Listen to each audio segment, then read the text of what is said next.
Gandang araw po, Doc Willie, Doc Lisa, dito na naman kami. Sa ating part 2, napakaganda ng mga tips natin sa araw na to, Doc Lisa, about rabies, kagat ng aso, kagat ng pusa, tapos fatty liver, sakit sa atay, gallbladder stones. Yan ang mga ituturo natin para sa inyo. Salamat sa panonood, salamat po sa pag-share ng ating Facebook Live para maraming makakanood. Lahat ng topics iniikot namin para makatulong po sa inyo. Yes, Doc Lisa? Yes, so magandang araw muli sa inyo. Binabati ko lang si Lydia Santos na nasa lubang natin ng isang araw. Topic natin ngayong araw na ito. Share ko lang yung ating video. Ang topic natin ngayong araw na ito ay kagat ng aso, pusa, ano gagawin, rabies ba ito? Dito sa atin sa Pilipinas, ang pinagmumulan ng rabies, aso, tsaka pusa, sila talaga yung number 1 na nangangagat dito sa ating bayan. Ngayon, itong mga daga, squirrels, hindi naman to gaanong nakaka-rabies. Lalo na yung daga kasi minsan, di ba, magigising tayo. Aba, dumudugo na yung paa natin. Yung pala, kinagat na tayo ng daga. Sa experience ng mga infectious disease doctors, hindi naman siya gaanong nakaka-rabies. Ang aso at pusa talaga dito sa ating bansa ang pinaka-cause ng rabies. Kaya natin to tinapik, kailangan importanteng malaman nyo na gawin ng tama, oras makagat. Wag nang magpatumpik-tumpik, kailangan talaga ay magpapabakuna tayo. So, paano ba nagkaka-rabies? Kinagat o kailangan talaga may bite wound o kaya nakalmot kayo, hindi nyo alam kung nakagat ba kayo, nakalmot kayo, so may open wound kayong makikita. Yun yung tinatawag na non-bite wound, yung mga scratches o kalmot. Tapos yung mga open wound o yung mga bukas na sugat na nadilaan ng inyong mga aso at pusa, delikado din ito sa rabies. Merong incubation period o panahon mula sa pagkagat ng hayop hanggang sa lumabas yung mga sintomas. Usually, 4 days. Pero hanggang 19 years, nakakakita pa rin sila ng mga kaso na nare-rabies. Pero, yung pinaka-panahon na talagang magbabantay tayo ay simula sa pagkakagat hanggang 20 days hanggang 90 days. Yes, Doc Lisa. Reverse ko, pakita natin itong mga pictures. Dito tayo dito. Ito, rabies. Yan, mapakita ni Doc Lisa. Kung paano pumapasok yung rabies. Ito, Doc Lisa. Oo, yung virus na rabies, so virus ulit yan, katulad ng mga dinidiscuss natin kanina. Virus data. So, makikita nyo, meron kayong aso o pusa. Nakagat kayo. So, diyan e-enter ngayon yung virus sa inyong katawan. Ngayon, itong virus na ito, sa lugar na pinagkagatan, ay dadami siya o magre-replicate siya dun sa inyong muscle. Pupunta siya sa inyong nerves o ugat at aakyat siya, aakyat. Yan. Tapos, pagdating niya dun sa nerve, magre-replicate pa siya, aakyat siya simula sa spinal cord papunta sa utak. So, ito, mag-i-infect na siya dyan sa inyong utak. At simula utak, pupunta ulit ito sa iba pang parte ng inyong katawan, katulad ng mata, kidneys, at yung mga iba't ibang parte pa, salivary glands, yan ang madalas puntahan. Ano ang sintomas nito? Kadalasan kasi, nakikita itong mga sintomas na to sa utak o sa nervous system. At saka kasi nga, doon nga ito nag-i-spread ang pagkakagat nga, sana mas malayo-layo sa utak para mas matagal. Pero kung nakagat kayo sa may leeg, sa bandang balikat, nako, medyo matakot na tayo kasi malapit iyon sa inyong utak. Ano ang inyong sintomas? Nagkaroon ng lagnat o parang nawalan ng gana. Hindi na niya alam yung ginagawa niya, so medyo agitated na siya. Tapos, dun sa bite site, masakit. Minsan masakit yung kalamnan. Tapos makikita nyo, magkakaroon na ng paninigas. Tapos naglalaway na. Yan yung mga example ng mga nararamdaman. Kasama pa yung kumbulsyon, hindi makahinga, takot sa tubig. At ang problema nito, nauuwi sa kamatayan. Okay. Ito rin, Doc Lisa, yung mga hayop po, pinapakita ko. Doc Lisa, yung mga, ang aso pa rin ang pinaka-common. Sa ating bansa, aso at pusa. Yung mga bats, sila yung sa kanila tumitira yung virus ng rabies. So, kaya lang ang bats nasa probinsya naman, may konti din dito sa Maynila. Pero minsan aso to aso, doon nila nahahawa, or pusa sa pusa, doon sila nagkakahawahan.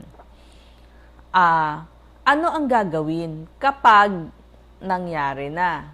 Halimbawa, ikaw ay nakagat na. Nasa bahay ka pa lang, nakagat ka na. Ang unang-unan yung gagawin, hugasan, sabon at tubig. Bakit kailangang sabunin? Alam niyo ba nakakapatay ng virus itong ating sabon? Yung lipid na nasa labas o yung wall nitong virus na to ay kayang patayin ng sabon.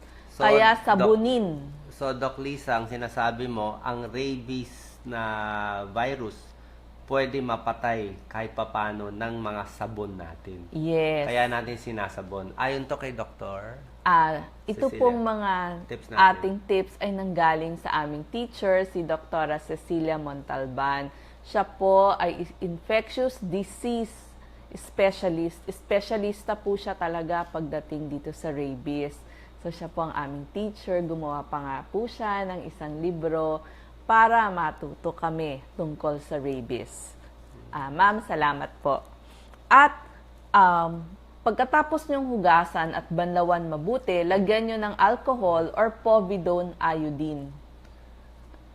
Yung sugat ninyo para mahugasan din maigi yung kung may natitira pang mga sabon. Huwag lalagyan ng benda o ng gauze ang inyong sugat. Huwag din lalagyan ng kung anong cream, ointment, bawang, o kung ano man. Huwag lalagyan. Huwag lalagyan. Para mas lumabas siguro yung virus. Yes. Tapos, pumunta na, ang pinaka-importante sa lahat. Ito, bawal lagyan ng kung ano. Bawang sa atin. Bawang, Colgate, huwag po nating lalagyan. Hindi kailangan yon. Yung iba lalagyan ng luya, hindi nakakatulong yung mga yan. So, sabon lang at tubig. Ang gagawin nyo lang sa bahay, hugas, pagkatapos ng sabon at tubig, lagyan na ng alcohol at povidone iodine. Huwag nyo nang balutan. Pumunta na kayo sa Animal Bite Center. Yun ang pinaka-importante ninyong gagawin para mabigyan kayo ng bakuna. Kung malaking-malaki talaga yung naging sakmal sa inyo, tinatahiyan ng mga doktor, pero ginagawa nila maluwag lang. Pero hanggat maaari, hindi yan tinatahi sa emergency room. Kasi mas gusto nila open wound para kung may mga tagas yung sugat, tumagas pa. So, yan yung rule. Tapos, bahala na yung doktor dun sa mga Animal Bite Center. Marami ng Animal Bite Center ngayon. Halos lahat ng malalaking ospital at doon sa inyong barangay, ipagtanong ninyo, alam nila nasaan ang mga Animal Bite Center. So, pinadami na yan ngayon. At doon sa Animal Bite Center, bukod sa bakuna, maaari din kayong bigyan ng anti-tetano at kung antibiotics kung kailangan. So, inuulit ko, obserbahan simula sa pagkakagat hanggang 14 days, 20 days, hanggang 90 days pa nga. At ang mahalagang paalala natin, huwag ninyong papatayin yung nakakagat sa inyo kasi kailangan nyo rin siyang obserbahan. Pag nakita nyo na wala namang nangyari, normal naman yung hayop, maaaring itigil na yung pag-inject sa inyo. Kaya ganun ka-importante yon. Kung pusa, huwag nyong ililigaw yung pusa kasi wala kayong oobserbahan .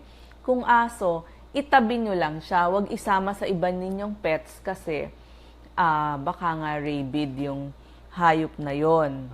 Ito naman, Doc Lisa, prevention tips. Salamat po, napakahalaga nito. Ang daming nakakagat ng aso, pusa dito sa Pilipinas, ha?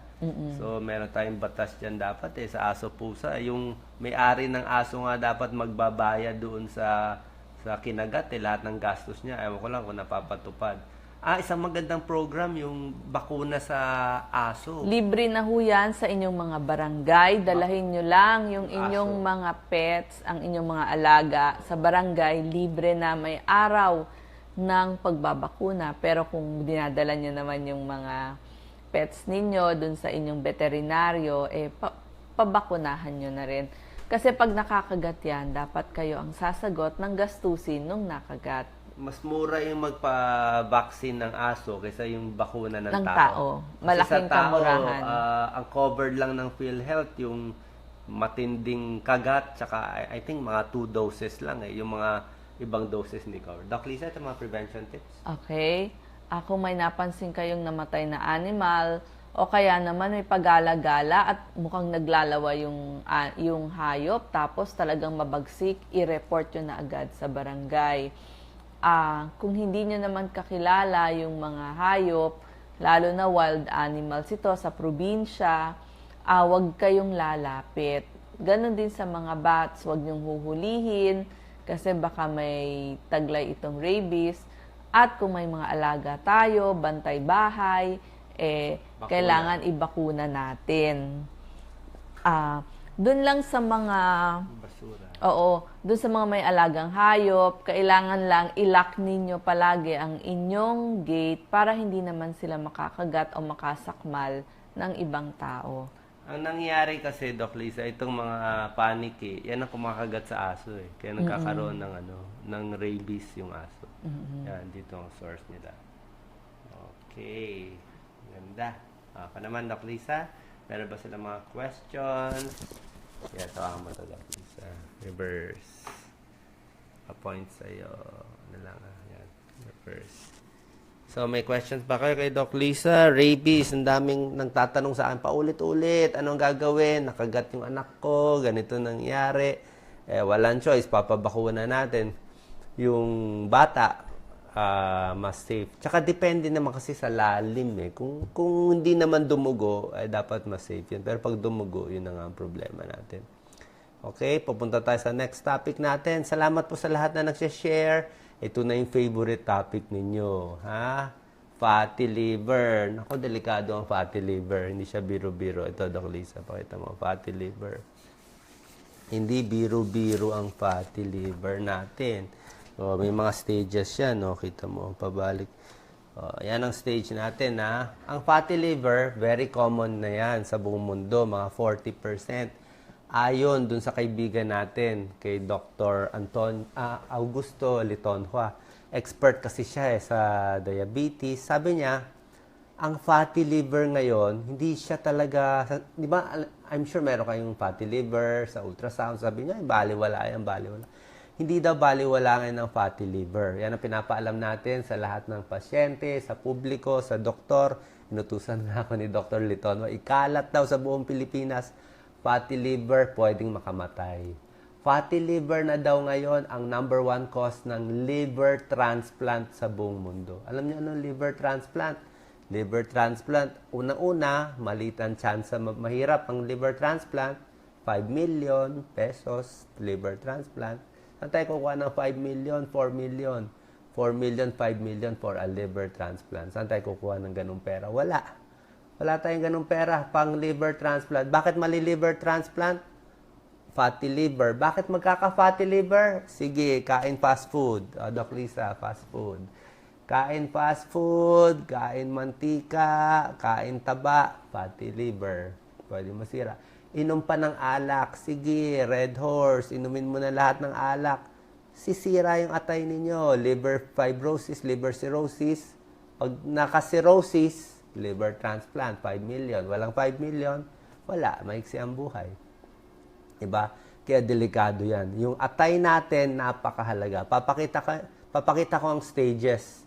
Hindi pala biro-biro ang fatty liver. Kala ko dati ang turo, baliwala lang. Pero ngayon, hindi siya baliwala kasi nababalot ng taba yung liver. Kaya Salamat sa pag-share. Napakahalaga nitong FB Live natin ngayon para marami matuto. Ito ang mga stages ha. O, umpisa, healthy muna liver natin. So, happy pa tayo, healthy.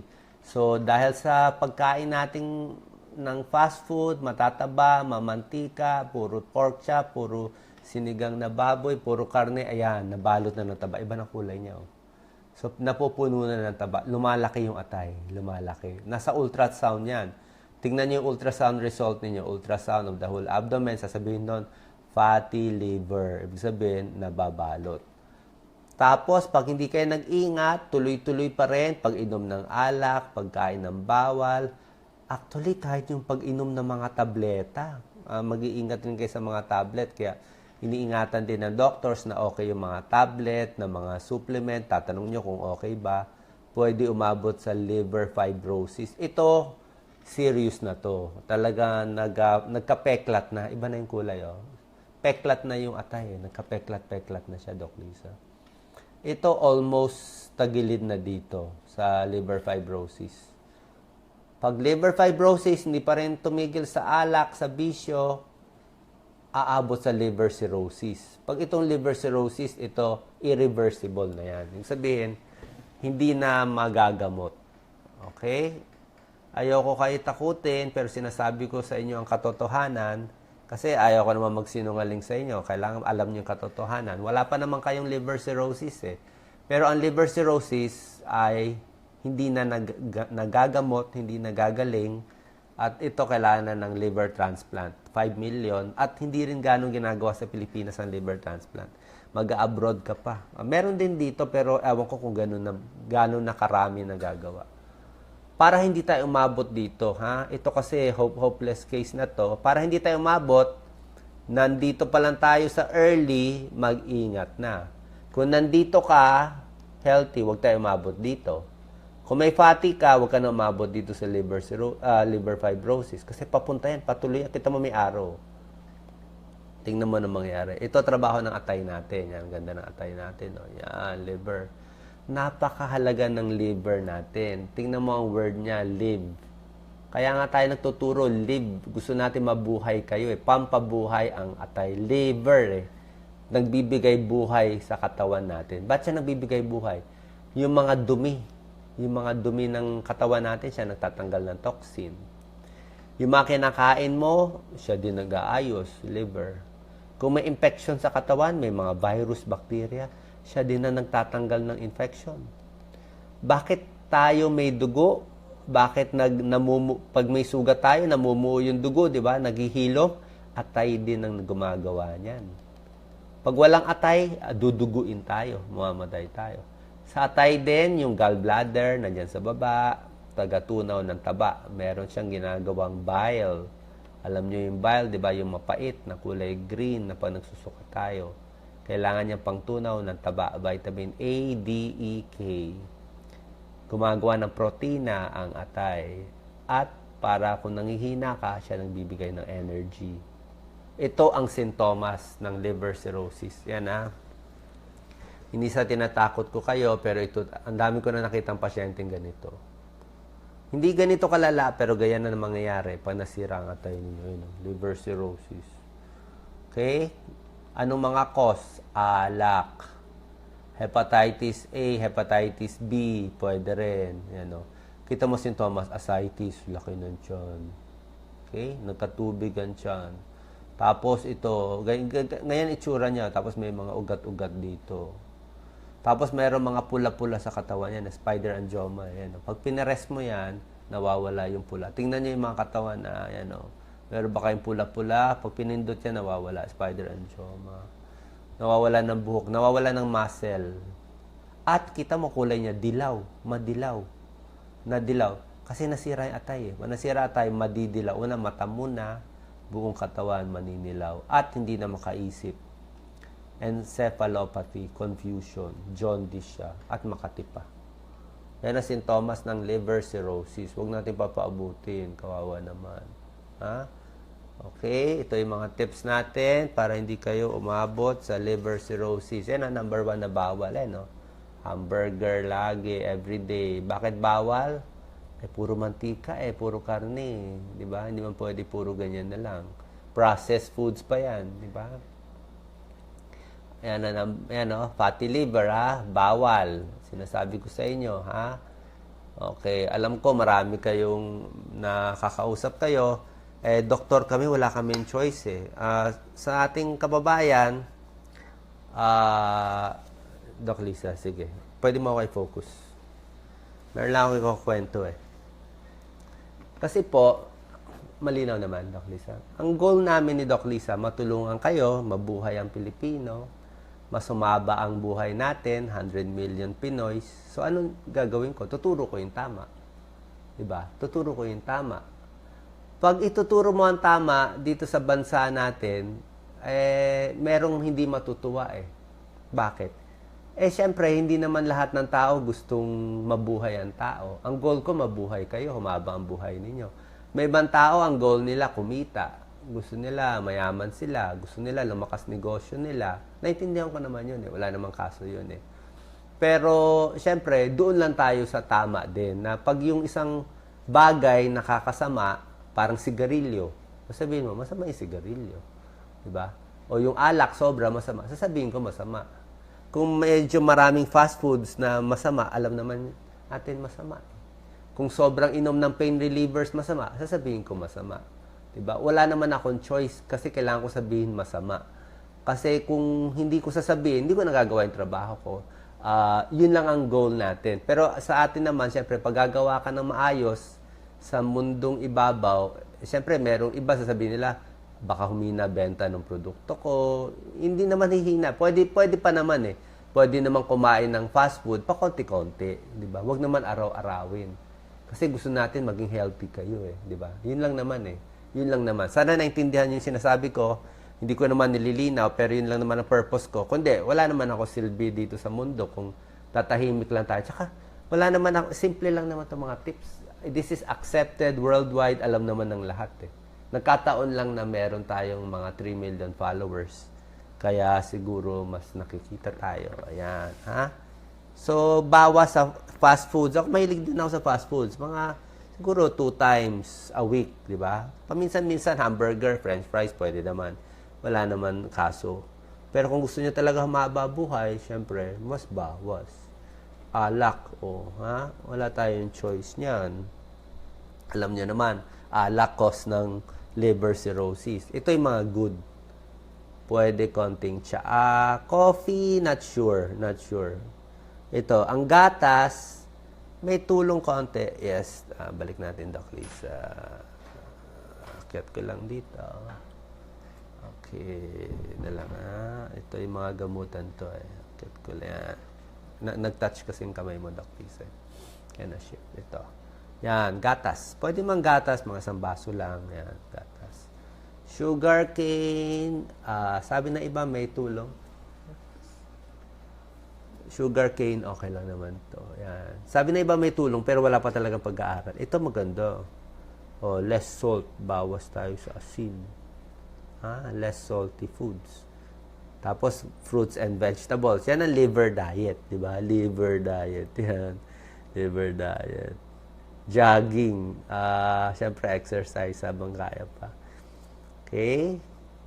Tapos, ito na yung pinakagamutan Mamaya na siguro yung pinakagamutan ng... mamaya ko napapakita yung pinakagamutan ng liver. Yes, ako muna, Doc Lisa. May nakalimutan ako Fatty liver, chinecheck ka. Papa-ultrasound kayo ng whole abdomen. Malalaman kung may fatty liver. Kaya nakikinig, kung may budget. Ultrasound na tayo para humaba buhay natin. Blood test, SGPT, SGOT, SGPT, SGOT, liver enzymes, SGPT pag mataas, baka nasisira, namamaga yung atay. Alam niyo yan, mataas ba SGPT nyo? Comment na, Wala talagang gamot na pampababa May mga gamot binibigay, pero hindi ganon. So, pinaka-tips, number 1, tigil alak. 100% tigil. Fatty liver, liver cirrhosis, 100%. Stop all alcohol. Yun ang number 1. Number 2, papaya tayo. Number 3, oily foods, fatty foods, matatamis masyadong donut. Sarapan donut, favorite ko rin. Pero yung punong-puno ng sugar, Wala eh. Alam niyo naman masama yun, di ba? Konting bawas. Paminsan-minsan, pag birthday lang, pwede naman. Tapos number 4, healthy foods, gulay at prutas. Okay? Number 5, exercise, galaw-galaw. Para sa mga fatty liver, pwede rin itong tip ko sa gallbladder stone, ha? Mag-comment kayo, may gallbladder stone, may gallstone, ha? Ito rin, pareho rin ang tip eh. Pag may mataas ang blood sugar, gagamutin, blood sugar. May mataas ang cholesterol, kaya nababalot ng atay. Ng taba yung atay, Doc Lisa. Pag mataas ang cholesterol, binibigyan natin ng gamot sa cholesterol. Okay, kaya nafa-fatty liver din yan. Yogurt, may tulong. Tapos, mag-ingat sa kung ano-anong tableta, kahit vitamins, magtanong muna kayo sa doktor kung safe sa atay. Alam ko, maraming mga bagay dyan, sinasabi, safe ba sa liver? I-check nyo muna kung safe. Mamaya, inom kayo ng inom, di pala safe. Diba? Kahit yung mga pain relievers, ingat din tayo. Pag kailangan lang. Ha? Kung safe or hindi safe. Kailangan sabihin ko yung tunay. Wala naman choice eh. Tayo na lang nagsasabi nito. Diba? So, yan. At, i-check din kung may hepatitis kayo. Hepatitis B, hepatitis C. Hepatitis nagkukos din ng liver cirrhosis. Nagkukos din ng liver cancer. So, hepatitis, kailangan papabakuna kayo sa hepatitis. Ha? Ilagay nyo dyan. Comment kayo. Nagpa-Hepa B test na ba kayo? May Hepa B. Pag may Hepa B, yun, masisira ang atay. Another time, tuturo ko yung tips sa Hepa B. Pero mainly, healthy living. At next, ang topic ko yung sa gallbladder. Yung gamutan muna, Doc Lisa. Pakita ko na. Liver cirrhosis. Ito ang gamutan na turo to worldwide yan. Hindi naman sa akin lang to. Alcohol, hinto. Ha? Pain relievers, iwas. Kasi sa dumadaan yan sa atay eh. Kung may sira na atay, iwas. Alat, babawasan para hindi tumaas yung manas, blood pressure. Binibigyan namin itong mga gamot. Pampaihi. Spironolactone, furosemide. Ito lang yung mga tableta, pero hindi nyo to pwede bilhin on your own. Tinuturo ko lang sa inyo na ang gamot nito, pang-support lang para medyo humaba buhay na may liver cirrhosis. Mabawasan yung manas sa tiyan. Yan ang binibigay namin. Tapos, pag malaki na ang tiyan, ay tatanggalin yung tubig sa tiyan. Bumabagsak sila sa protina. Liver kasi gumagawa ng albumin eh. Kaya minsan binibigyan natin ng egg white, Doc Lisa. 10 egg whites a day. Diba? Ang mahal ng albumin, 5,000. Pag nalagyan kayo nito, 5,000. At pag talagang may liver cirrhosis, kita mo sinabi ko sa iyo, liver transplant. Liver transplant yung last. Okay? Tapos, magbibigay nila ang konting tips tungkol sa gallbladder stones. Pakita ko to, gallbladder stones. Favorite nila to eh. Okay lang ba, Doc Lisa? Against the light pa? Baliktad ako. Sige, okay. Sa mga may gallbladder stones, hindi ko pinapayo yung liver flush eh. Kasi tinignan ko yung mga pag-aaral, wala pa talaga gaanong maganda. Tsaka sabi ng iba, pa nagle-liver flush, merong maliliit na stone na pipilit mo ilabas, pero pwedeng magbara eh. Pwedeng magbara. Pwede nyo itry kung gusto nyo itry 1 beses, 2 beses. Nasa sa inyo. Pero para sa akin, nakita ko na sa daan-daang pasyente, hindi talaga eh. Nauwi pa rin talaga sa opera eh. Kaya kung gusto ninyo lumiit yung gallbladder stone, sundin na lang yung tips ko. Diba?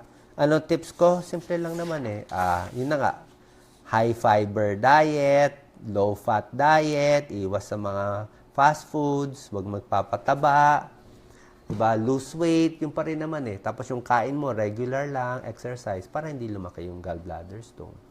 Tapos pag masakit na, pag malaki na yung mga gallbladder stone, walang tayong choice kaysa magbara, inooperahan. Mabilis lang naman yung operation. Mabilis na yung operation. So, yan yung mga tips natin ngayon. Meron ba sila mga questions? Yan. Kadalasan ng gallbladder stones, may cholesterol stones, may calcium stones, at uric acid stones. Pag may bato kayo nakita pero wala namang sintomas, okay lang yun. Diet lang tayo. Pero kung lagi sumasakit sa kanan, makabag, pag kumain ka ng matataba na oily, biglang sasakit dito, gallbladder na yun. Malamang kailangan ng operahan.